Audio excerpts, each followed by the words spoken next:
মাথায় কোনো কাজের চাপ থাকলে আমার স্বস্তি আসে না। সে এক নিঃশ্বাসে কাজ করা বলে না। 6:35 ট্রেন ধরে 9:30টার মধ্যে সিউড়িতে একদম রুমে পৌঁছে গেছি।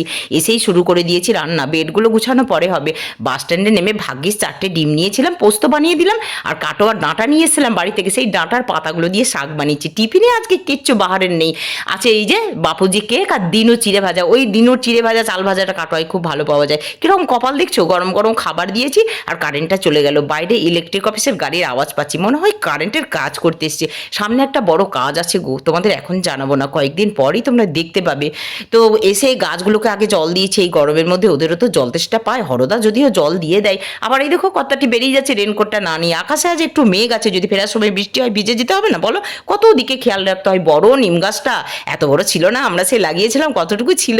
আর তার নিচে ওই ছোট ছোট গাছগুলো কি শান্তিতে স্বস্তিতে আছে, ওই রকম স্বস্তি শান্তি এখন আমার লাগছে। কর্তাটি অফিস চলে গেল, ব্যাস।